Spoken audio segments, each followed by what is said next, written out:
All right, so we got our front wheels or tires on, and the wheels, I should say. Yeah, they just have the factory studs in there. We haven't made them bigger for the 5/8 Gigantor studs.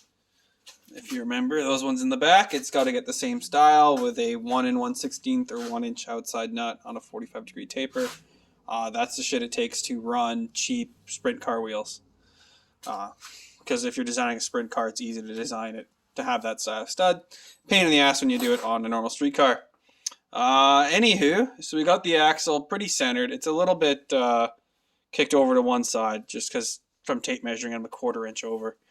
But yeah, the car is on the ground.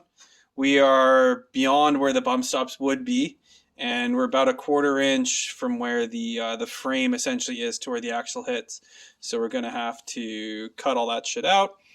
But we kind of wanted to have it ride height and see what it's like.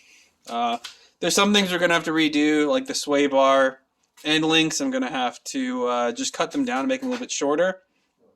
The next thing we have to do, or had to do, is this lip was straight down, and obviously, as you can see, it was hitting the tire. But it doesn't anymore. Obviously, the car will have to go up a little bit because notching this out is a huge ordeal that isn't really something you can do because it's part of the front structure of the car. Yeah, we're probably going to space up the steering rack a tiny bit. I don't think you can see it from there, but the arms are a little bit far forward. We do have a little bit of camber in the front, around 5 degrees. Not a crazy amount, but a noticeable amount. The weird part with this Camaro is that if you looked at it here, you wouldn't think it's that low to the ground.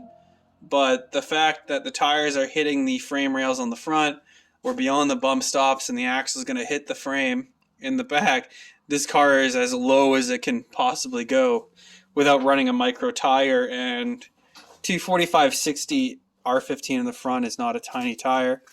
But yeah, it's just super weird how the Camaro looks to be super low to the ground, but it's a really small step from in here to out. So yeah, this jalopy is getting closer. So yeah, smell you guys later.